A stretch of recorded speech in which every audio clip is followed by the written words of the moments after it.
लो किधर, ऐसा फोकट में एंट्री नहीं है गांव में। मतलब एक बंदे का 1000 रुपए लगेगा और तुम लोग दो, तो दो का कितना? 2000। 2000 लगेगा, समझा? अरे इस बात के पैसे? घर है हमारा, गांव है हमारा। अरे घर होगा तो बीमारी लाओगे, तुम्हारे वजह से किसी को कोरोना हो गया तो अब क्या करेंगे हम? अरे ऐसे ए, साहब देखो ना क्या बोल रहे हैं लोग। मेरे गांव में आने से मेरे को पैसे मांग रहे साहब। ये साहब आप कुछ बोलो ना। आपस में ही सुलटा लो, मुझे काय को बीच में ले रहे साहब। देखो क्या बोल रहे हैं, जाओ जाओ देखो। माला माला माला माला, देखो मेरी बाइकों की तबीयत ठीक नहीं है, अभी जाने दो मुझे, मैं बाद में पैसे दे दूंगा तुम लोग को, ठीक है? अभी कितना तेरे पास? अभी अभी अभी बस ये आखिरी 500 है। हाँ बस ये तेरा एडवांस हो गया, बाकी का हम लोग शाम को लेंगे, समझा? चल अभी 1500 शाम को देना। ओ भाई कहाँ जा रहे हो? पहले वो मास्क लगाओ, हाथ आगे करो। अरे यार उल्टा उल्टा वाला, हाँ ये देखो, ये क्या है? स्टैम्प। ये आपका भी हाथ। अभी आपको 14 दिन घर से कहा बाहर नहीं निकलना है, इधर उधर घूमना नहीं, घूम के बीमारी फैलाना नहीं, समझे? और देखो किसको भी घर में सर्दी खांसी जुकाम ऐसा कुछ हुआ तो सीधा कोविड हॉस्पिटल जाना, समझे ना? चला।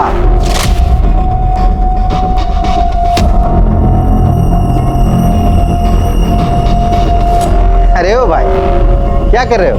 अरे साहब बस ऐसे ही बात कर रहे थे। पैसा अकेला ही रखोगे? जबरदस्ती की गुंडागर्दी मचा रखी है। तो अपने घर में आने की कोई पैसे देता है क्या?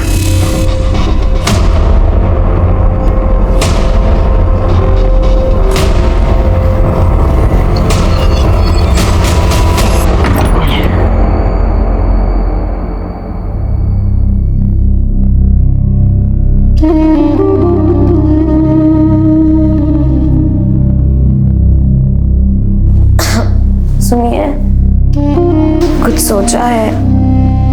पड़ोसियों को पता चलेगा तो क्या कहेंगे? तब की तब देखेंगे, अभी तू आराम कर। शाम को उनको पैसे भी देने हैं, कहाँ से लाएंगे? अरे तू क्यों चिंता कर रही है उसके बारे में? मैं हूं ना, मैं सब संभाल लूंगा।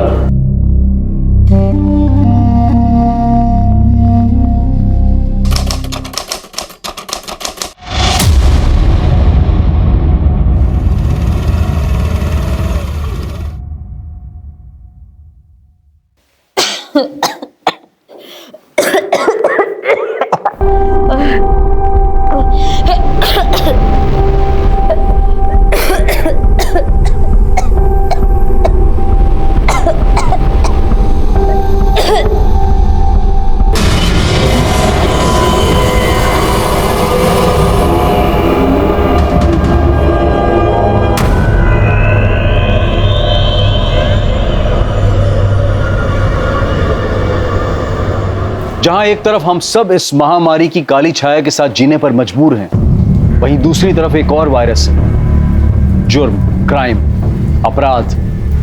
लेकिन इसने इस महामारी के काल में भी एक कदम भी पीछे नहीं हटाया है। राजू और माला बोहिर अचानक आए इस प्रकोप का शिकार थे।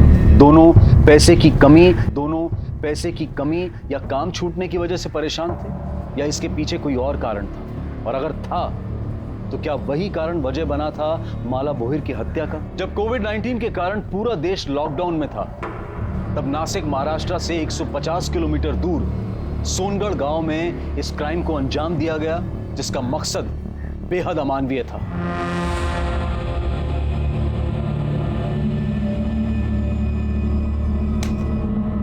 ऐसे तो भूखे मर जाएंगे हम विट्ठल भाऊ, पता नहीं काम कब शुरू होगा। मैं क्या बोलता है विट्ठल भाऊ, गांव चलते हैं, काम शुरू होगा तो वापस आ जाएंगे ना। अरे वहां अपना परिवार है, इधर कौन है देखने वाला? कुछ हो गया ना तो गए हम लोग। जो हुआ सब भगवान की मर्जी थी माला, इसमें हम क्या कर सकते हैं? बस अब ये सोचो कि आगे सब कुछ ठीक हो।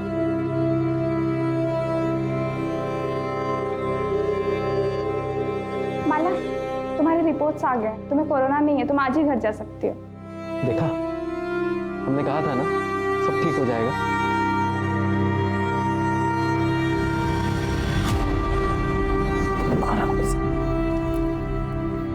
आराम कर, मैं खाने का इंतजाम करता हूँ। और जब तक तेरी तबीयत ठीक नहीं हो जाती ना, रसोई में घुसने की कोई जरूरत नहीं है। रोज रोज कौन मुफ्त में देगा खाना? अरे किसी के घर मांगने थोड़ी जा रहा हूँ, अस्पताल जा रहा हूँ, वो लोग दे रहे हैं। अस्पताल जा रहे हो? हाँ। नहीं, आप वहाँ नहीं जाओगे। हम कहीं और से खाना मंगा लेंगे, लेकिन बस आप वहाँ नहीं जाओगे। वहाँ पे बहुत गलत काम होते हैं, आप वहाँ नहीं जाओगे। माला मेरी बात सुन।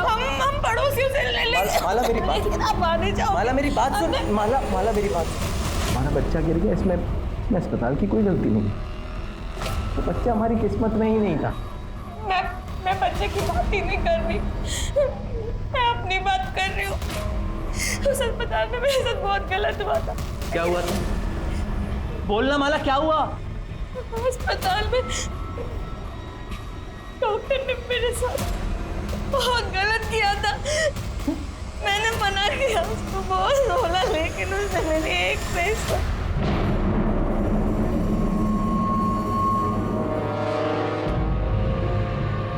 कौन? डॉक्टर? कौन था वो डॉक्टर? नाम बोल माला, जान से मार दूंगा उसको, जिंदा नहीं छोड़ूंगा।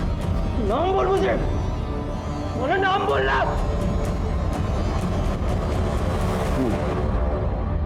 बताओ अभी शुरू से क्या हुआ? सब मैं और मेरी बाई को माला नासिक में एक बिल्डिंग में दिहाड़ी पे मजदूरी करते थे। अभी कुछ दिन पहले कॉन्ट्रैक्टर आया और बोला कि तुम सब लोग अपने अपने घर पे चले जाओ, अभी यहाँ पे कोई काम नहीं होगा, पूरा काम बंद है, समझे भाई? काम बंद मतलब? कोरोना बीमारी फैली है पूरी दुनिया में, इसलिए तो सरकार ने पूरा काम बंद कर दिया है, पूरे देश में लॉकडाउन कर दिया है। पर हमको उससे क्या, इधर थोड़ी कोई बीमार है। अरे नहीं है, लेकिन ये बीमारी आ तो सकती है, इसलिए तो सरकार ने पूरा काम बंद कर दिया है, सबको बोला है, समझे? हालत खराब हो गई भाई। चलो अपना गांव तो आ गया। तुझे सोचा नहीं था चल के गांव आना पड़ेगा। तेरा तो फिर भी ठीक है, गांव आ गया। मुझे तो और 60-70 किलोमीटर चल के जाना है। संभल के जाना और पहुंचते ही कॉल कर देना। हाँ, तुम भी अपना ध्यान रखना। हाँ भाई, चलो। हाँ। किसी को नहीं छोड़ो, ये बहुत हो गया। अभी जला दूंगा। अब शांत हो जाइए। किसको जला देंगे? अस्पताल को, वो डॉक्टर को, सबको जला दूंगा मैं। आप शांत हो जाइए, पुलिस ढूंढ रही है ना डॉक्टर को। इतना बुरा हुआ तेरे साथ, तू इतना शांति से कैसे? तू चाहती भी है वो डॉक्टर पकड़ा जाए? ये आप क्या बोल रहे हैं?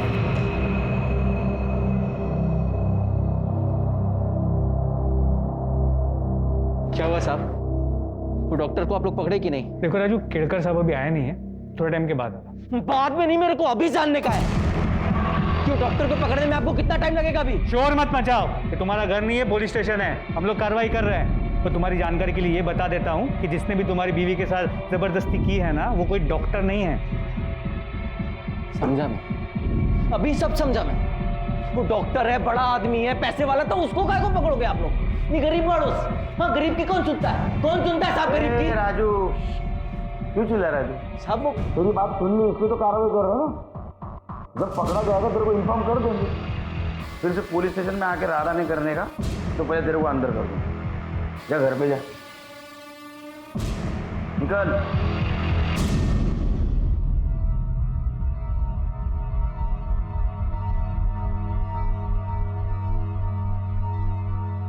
इससे बात करना है। माला, माला, माला उठना। माला, माला।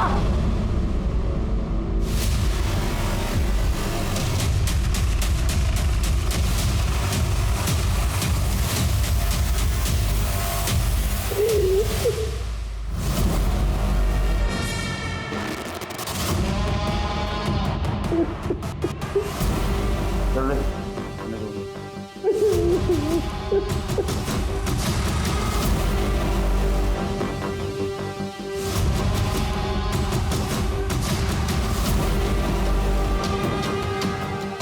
सेक्सुअल असॉल्ट रेप जैसा तो कुछ समझ में नहीं आ रहा।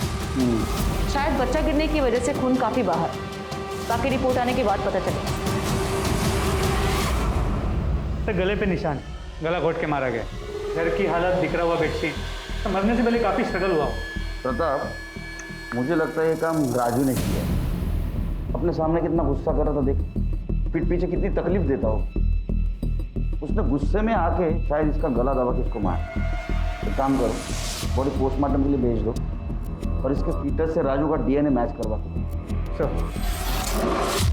क्या साहब, आप अभी मेरे को ही फंसा रहे हो कि मैंने माला को मार दिया? शांत हो जाओ, शांत हो जाओ, बैठो। खून को कंट्रोल करते जा जरा, समझा? ये गुस्सा है ना, ये गुस्सा है उसका वजह है। मानो कि किसी और ने हाथ लगाया, तुम सहन नहीं कर पाए, उसको तो कुछ नहीं कर पाए, इसलिए तुमने माला को मार दिया। लेकिन सर उस टाइम पे तो मैं पुलिस स्टेशन में था, आपके सामने था सर, मैं कैसे मार दूंगा उसको, आप बताइए ना। वो जाना रे तू, पुलिस से गवाही दिलवाएगा? तो पुलिस स्टेशन में था, सच देखा जाए तो माला का मर्डर करके पुलिस स्टेशन आया था। यहाँ से तू वहाँ वापस गया और तूने नाटक किया कि माला को किसी ने मार दिया। वहाँ माला की बॉडी किसी ने देखी नहीं थी। हमने अड़ोस पड़ोस में पूछताछ की तो पता चला तूने गांव वाले लड़कों को जान से मारने की धमकी दी थी। हाँ, दी थी धमकी उनको। मेरे गांव में मेरे घर में घुसने के मेरे से 2000 रुपए मांगे थे साहब। आखिरी के 500 रुपए थे, वो भी ले लिए उन्होंने, और शाम को वो बाकी के 1500 रुपए लेने आ गए थे घर। चल पैसा निकाल, तो बोला था ना बाकी का 1500 शाम को देगा करके। बोला था पर अभी नहीं हो पाया, अभी तू जा, बाद में देता हूँ। ये देख, साला गांव में घुस गया, अभी बहाना मारता है। चुपचाप से पैसा दे, नहीं तो देख क्या करेंगे हम लोग। अरे बोला ना देता हूँ, पैसा भी नहीं है, आके देता हूँ, अभी जा यहाँ से।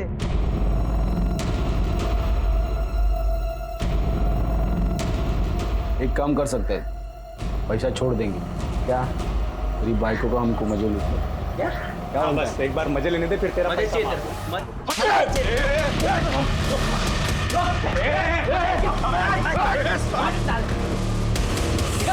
देख लेंगे तुझको, देख लेंगे। उन लड़कों को तो हम देख लें, लेकिन जब तक माला का मर्डर केस सॉल्व नहीं होता तो सोनगढ़ से बाहर नहीं जाएगा।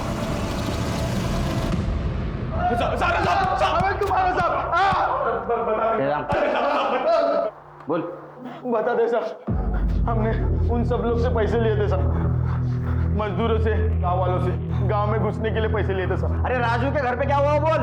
साहब हम वो बाकी के 1500 लेने गए थे उसके घर पे, तभी उससे थोड़ा झगड़ा हुआ था साहब। लेकिन उसकी बाइकों को हम कुछ उल्टा सीधा नहीं बोले साहब। राजू हम पे भड़क गया था, उल्टा मारपीट करने लगा साहब वो। हाँ साहब, बदला लेना था हमको उनसे, बहुत बेइज्जती की थी हमारी, पर माला को हमने नहीं मारा साहब। हाँ साहब, हम दोनों वहाँ वापस नहीं गए साहब। ये हमारा यंग जनरेशन।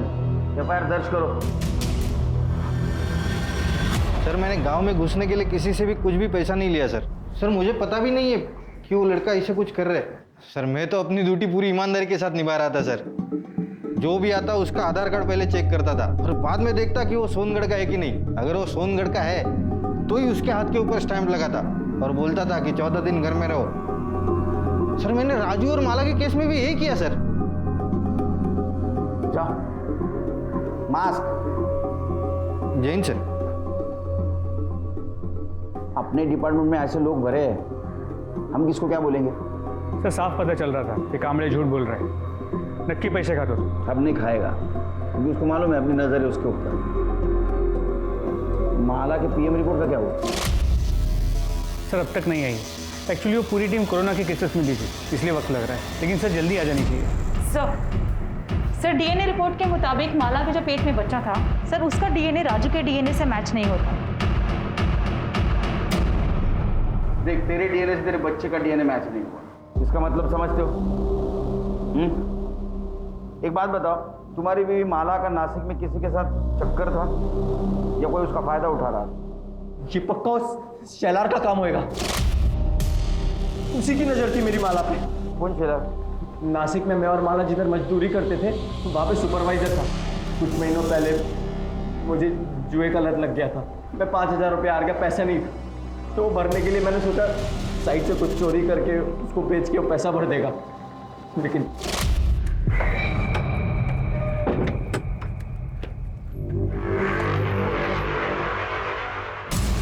चोरी कर रहा है? चोरी कर रहा है? नहीं, जिस थाली में खाता है उसमें छेद करता है। रुक, मैं अपनी पुलिस को बताऊंगा मैं। भाव इतना गर्मी काय को खाते हो? मैं तुमको भी देता हूँ ना इसमें से। साले तेरे जैसा चोर समझाएगा मेरे को? अभी मैं देख, तू काम भूल जा काम तू अभी। मैं तेरे को जेल में भिजवा भाव करते हैं ना, भाव करते हैं ना, कोई बात को यहीं पे सुलटाते हैं ना भाव। एक रास्ता है। जो बोलोगे तू है ना, हाँ, तेरे बीवी के साथ में मेरे को सोने दे। मैं तेरे को छोड़ दूंगा, किसी को कुछ नहीं पता चलेगा। बीवी के साथ सोएगा?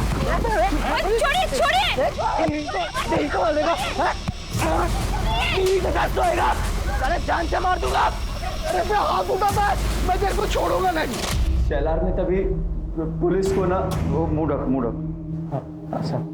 साहब शेलार ने तभी ना पुलिस को ना सेठ को मेरी शिकायत की। मुझे लगा ऐसे ही नहीं किया होगा, लेकिन अभी मुझे समझ में आ रहा है साहब। तभी मैं कुछ दिन के लिए नासिक से बाहर गया था, तब उसने माला को अपने साथ सोने के लिए मजबूर किया होगा साहब। मुझे एक बात समझ में नहीं आ रही, माला ने मेरे को कुछ बताया क्यों नहीं अभी तक? शेलर का एड्रेस ले लो, उसको थाने बुलाओ। अरे साहब, मेरे को क्यों बुलाया इधर? मैंने क्यों बुलाया साहब? मेरे को, मैंने कुछ नहीं किया है साहब। गरीब औरतों का बहुत शारीरिक शोषण करता है ना तू। शोषण? क्या बात कर रहे साहब? मैं अभी मेरे सेठ को फोन करता हूँ, उनको बुला लेता हूँ। जगह लगा फोन लगा, तेरे सेठ को फोन लगा।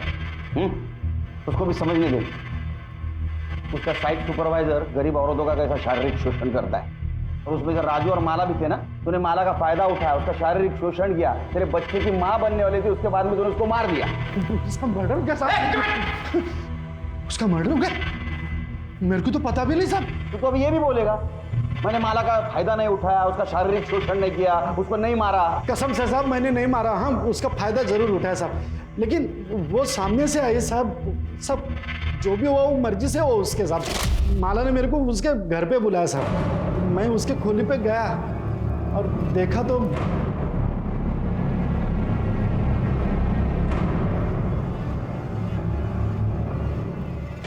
तुम्हें मेरे साथ सोना था ना, तुम्हें जो करना है तुम करो, बस राजू की शिकायत किसी से मत करना, ना पुलिस से और ना ही सेठ से।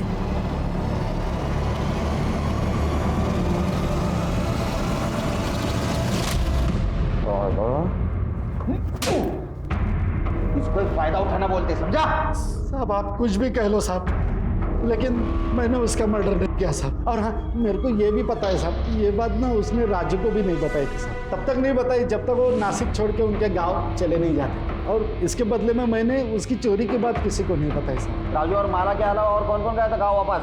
वो ये विट्ठल और दत्ता गए थे माला और राजू के एक हफ्ते बाद। कौन सा गाँव? वो विट्ठल तो इधर का ही है साहब, सोनगढ़ का। राजू पहचानता है उसको। और वो दत्ता यहाँ से 60-70 किलोमीटर दूर पिंजर गाँव है साहब, वहाँ पे रहता है। उसका डीएनए टेस्ट कराओ और माला के फिटर से मैच करके देखो, इधर ही रहेगा। अरे नहीं साहब, वो इधर ही रहेगा। ये वामन शेलर का कहना है कि माला ने उसके पति राजू को बचाने के लिए उसके साथ शारीरिक संबंध बनाया। ऐसा भी हो सकता है किसी और के साथ किसी और वजह से उसने शारीरिक संबंध बनाए होंगे। तो क्या सच में उसके साथ हॉस्पिटल में हुआ था या झूठ बोल रही है? किसी और वजह से उसने हॉस्पिटल में भी किसी के साथ शारीरिक संबंध बनाए। सर, इस वामन की बात पे विश्वास कैसे कर सकते हैं? हो सकता है झूठ बोल रहा हो सकता है, लेकिन हमारे पास कोई सबूत नहीं है। क्या ज़्यादा सर, चाय अच्छी नहीं है? सवाल अच्छे बुरे चाय का नहीं है, वो बाकड़े की चाय की आदत है। इसकी आदत होने के लिए टाइम जाएगा। शक्कर भी कम डालिएगा। अच्छा, ये माला की पीएम रिपोर्ट का क्या हुआ? सर, डॉक्टर से कह दिया है आज शाम तक आ जाएगी। और वो विट्ठल सुरवे, उसका एड्रेस मिला? जी सर। तो माला और राजू भोर को जानता है? हाँ सर, मेरे को पता चला माला के मर्डर के बारे में, लेकिन ये लॉकडाउन की वजह से राजू को मिलने को नहीं जा पाया साहब। लेकिन क्या हुआ साहब, आप लोग इधर? तो कितने तारीख को निकला था नासिक से? 6 तारीख को निकला साहब। और कब पहुंचा? 8 तारीख को पहुंच गया। तो बॉर्डर पे किसी हवलदार ने रोका नहीं? हवलदार ने नहीं रोका साहब, लेकिन वो गांव के लड़के लोग ने रोका साहब। गांव में एंट्री करने के लिए 1000 रुपये लिया मेरे से। कौन था तेरे साथ? और मेरा दोस्त साहब दत्ता, उसके साथ आया। क्या करता है दत्ता? तो मेरे साथ नासिक में काम करता है साहब, साइड से। वो कहाँ गया? वो उसके गाँव चला साहब, पिंजे गाँव। और 8 तारीख को आने के बाद तू कहाँ गया? तब ये लॉकडाउन चालू है तो बाहर किधर जाएगा, घर पे ही था। पक्का घर पे था? हाँ साहब, पक्का। इसका डीएनए टेस्ट करवाओ। सर माला की पीएम रिपोर्ट आ गई। चला, नशीब चांगलं। अच्छा, कुछ मिला? सर रिपोर्ट के मुताबिक उसकी मौत 9 तारीख की सुबह 10 और 12 बजे के बीच हुई है। और सर मौत की वजह खून बहने की वजह से नहीं, दम घुटने की वजह से। और जो ब्लीडिंग हमने देखी वो गला दबाने के प्रेशर से हुई। तो हमारा शक सही निकला, उसका मर्डर है। अब ये पता करना है कि उसका मर्डर किसने और क्यों किया। प्रताप, मुझे लगता है राजू ने उसका मर्डर किया होगा, क्योंकि राजू उसको लेके बहुत पॉजिटिव था। उसको गुस्सा आया होगा कि उसके अलावा किसी और ने उसको हाथ लगाया। सर गांव के लड़के भी हो सकते हैं, हो सकता है उन्होंने बदला लेने के लिए माला को मारा। निकल इधर से, देख लेंगे तुझको, देख लेंगे। या फिर हॉस्पिटल में जिसने उसका रेप किया वो विट्ठल भी हो सकता है, क्योंकि विट्ठल 8 तारीख को गांव आया और 9 तारीख को माला का मर्डर हुआ। तमाम कोशिशों के बावजूद पुलिस भोसले हॉस्पिटल में माला का बलात्कार करने वाले अपराधी तक नहीं पहुंच पाई थी, बल्कि यह भी एक पहेली थी कि बलात्कार हुआ भी था या नहीं।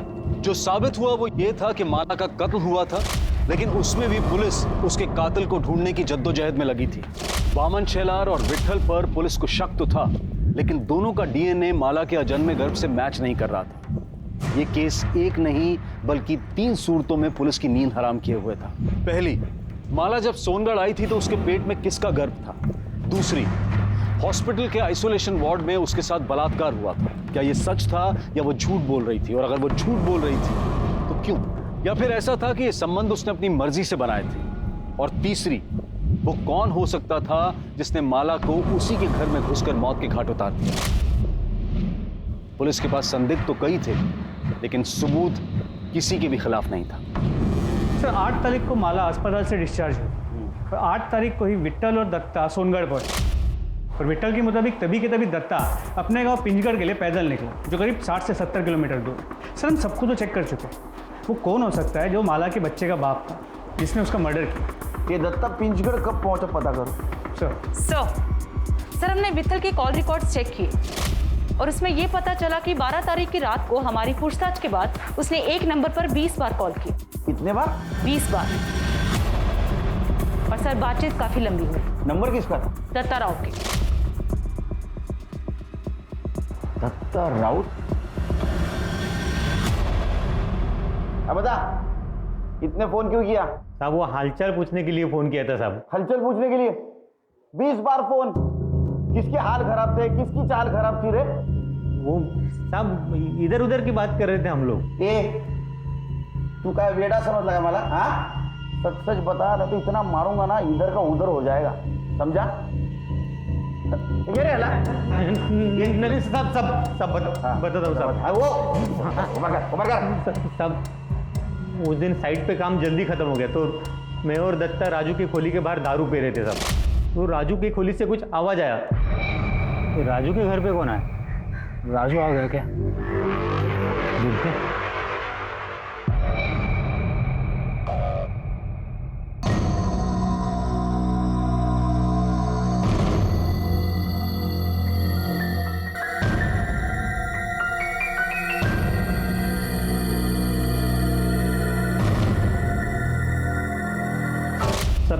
तभी मैंने ये वीडियो बनाया साहब।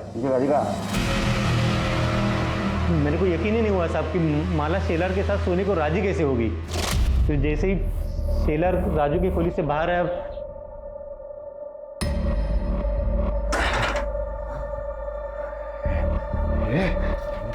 कपड़े उतर। भाव, पागल हो गए क्या? निकलो निकलो यहाँ से, निकलो वरना मैं शोर मचाऊंगी। निकलो भाव। तू क्या शोर मचेगा? मैं मचाता है ना शोर, बुलाते हैं सबको और बताता है वो राजू इधर नहीं है ना, तो शेलर के साथ तू कैसे मजे मार रही है? कपड़े निकाल। भाव भाव छोड़ो, भाव निकलो निकलो यहाँ से। कपड़े उतारती है कि बुलाओ सबको? साहब मुझे क्यों मार रहे? मैंने कुछ नहीं किया। यार आपको झूठ बोल रहे हैं साहब। नहीं झूठ बोल रहे, नहीं झूठ बोल रहे साहब। ये देखो साहब। अरे हाँ तू है ना, अब और मार खाने के बाद गलती हो गई साहब, गलती हो गई साहब। एक बार गलती हुई, बार बार गलती हुई। वो साहब मुझे शेलर का तो मालूम नहीं है, पर मैं सर 4 बार माला के घर पे गया, उसको बदनामी की धमकी दिया और बाद में उसको रेप किया और मार दिया। 8 तारीख को तू सोनगढ़ बॉर्डर पे इसके साथ पहुंचा। वैसा देखा जाए तो 9 तारीख को तेरे गांव पहुंचना चाहिए था शाम तक, लेकिन तू 11 तारीख को दोपहर में पहुंचा। 36 घंटे क्या कर रहा था रे तू? कहाँ था? थक गया था ना साहब, चल चल के थोड़ा आराम करने के लिए रुक गया। 36 घंटे सो रहा था तू? सच बता, तो इतना मारूंगा ना पूरी हड्डी पसली एक कर दूंगा। बताता हूँ साहब, बताता हूँ, मारना बता। सच बता ना। वो साहब नशे के हालत में मैंने वो माला से जबरदस्ती तो कर ली साहब। बाद में अकल आई कि वो शेलर सिर्फ माला के साथ सोने की बात किया था, तो राजू ने उसकी हड्डी पसली तोड़ दी थी। मेरे बारे में उसको मालूम पड़ता तो मेरे को तो जान से मार देता था साहब। मैं बहुत डर गया था साहब, लेकिन फिर पता चला कि माला पेट से राजू लड्डू बांट। मतलब ये था कि उसको अब तक तो कुछ पता नहीं था, लेकिन माला साहब वो कुछ ऐसे घूर के और गुस्से से मेरे को देखती थी, लगता था कभी भी राजू को बता दे। माला और राजू सोनगढ़ जाने के लिए निकले। उस वक्त तो माला ने मुझे कुछ से गुस्से से देखा था ना साहब, लगा था अब कुछ तो होने वाला। मैं डर गया था। उसके बाद तो साहब वो राजू मेरे सपने में आता था साहब, मेरी छाती में बैठ के कोयते से मेरे को मारता था साहब। नाटक मत कर। नाटक नहीं साहब। उसके बाद मैंने इसको बोला गांव चलते, दोनों साथ में ही गांव जाने के लिए निकले थे साहब। वहाँ सोनगढ़ के फाटे पे पहुंचे तो ये सोनगढ़ के अंदर चला गया। देखा कि इसने वो बच्चे, वो गांव के लड़के थे ना, उनको पैसे देके अंदर घुस गया। मैं तो सीधे अंदर नहीं जा सकता था ना साहब, तो मैंने रात होने की राह देखी ताकि वो लोग सो जाए। तो जैसे रात हुई मैं भी अंदर घुस गया। जाते ही पहले वो राजू का घर ढूंढा सर, फिर रात भर उधर ही छुपा रहा। सुबह हुई, जिस वक्त राजू घर से निकला ना साहब, तो मैं घर के अंदर घुस गया।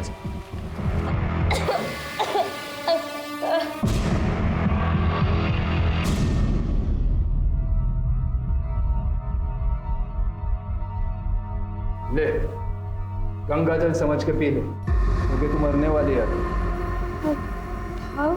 रात को नींद नहीं आती है मेरे को, इस डर से कि तू सब राजू को बता देगी और आगे मुझे मार देगा। मैं मर जाऊं इससे तो अच्छा है कि तू। वो मैं राजू को कुछ नहीं बताई।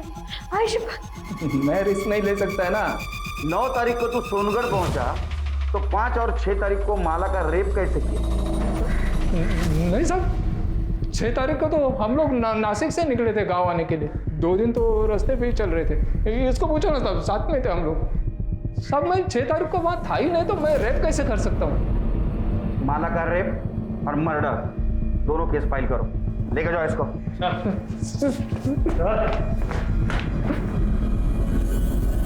दत्ता राउत के डीएनए टेस्ट से यह साबित हो गया कि माला के अजन्मे बच्चे का पिता दत्ता राउत था। माला के बच्चे और हत्या की गुत्थी तो सुलझ चुकी थी, लेकिन यह अब भी अनसॉल्व था कि अस्पताल में माला का बलात्कार किसने किया था। कौन हो सकता है जिसने कोविड-19 जैसी महामारी को ताक पर रखकर यह जुर्म किया? ऐसी विकृत मानसिकता वाले व्यक्ति को ढूंढने के लिए पुलिस ने इस केस की फिर से जांच शुरू की और यह पाया कि बलात्कारी कोई हॉस्पिटल के स्टाफ में से नहीं है, बल्कि बाहर का कोई व्यक्ति है।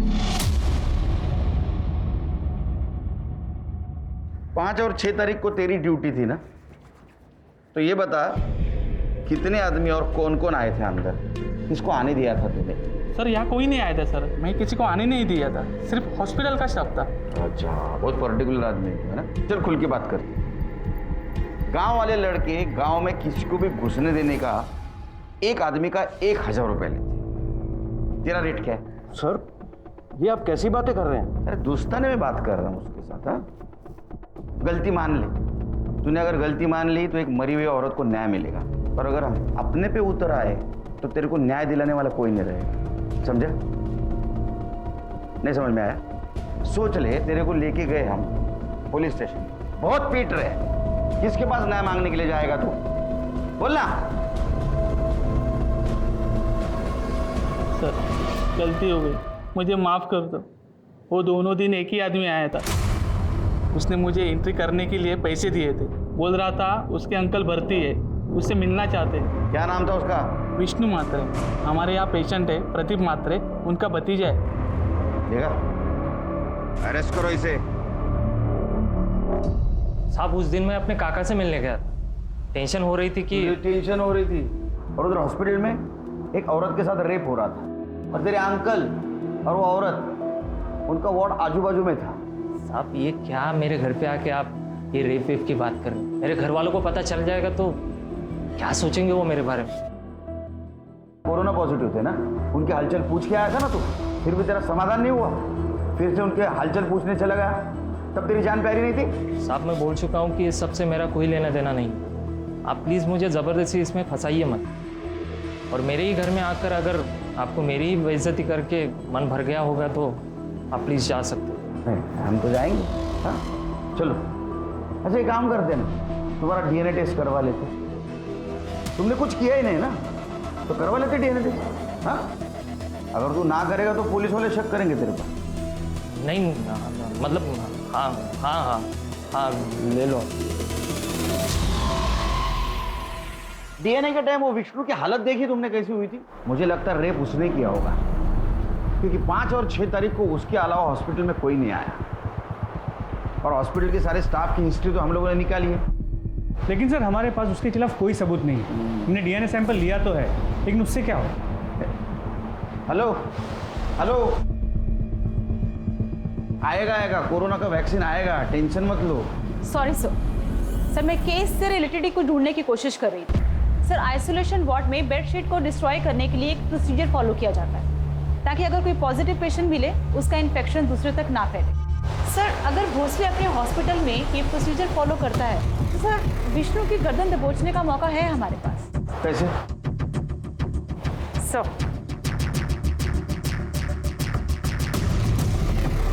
पता करो भोसले हॉस्पिटल में प्रोसीजर फॉलो होता है क्या? अगर होता है तो विष्णु जरूर पकड़ा जाएगा।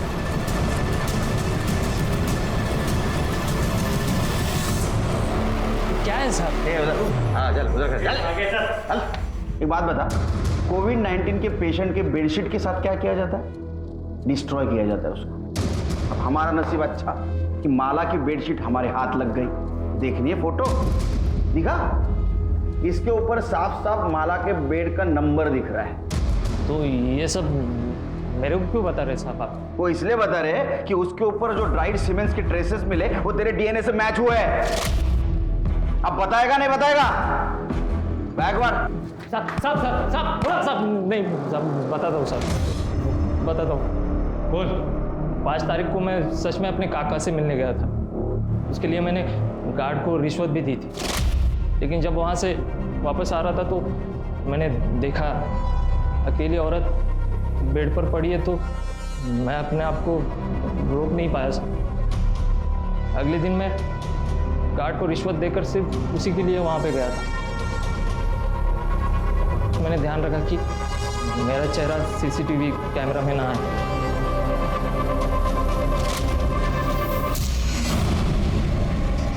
कौन? डॉक्टर? गरीब, लाचार और बीमार औरत के ऊपर अत्याचार करने में तुम जैसे लोग मर्दानगी समझते हैं। वो बेचारी कोविड-19 से तो बच गई, लेकिन तू और तेरे जैसे दरिंदों से नहीं बच पाई। चार्जशीट फाइल करा। कोरोना वायरस जैसी महामारी और लॉकडाउन ने हमें बहुत कुछ सिखाया है और बहुत कुछ दिखाया भी है।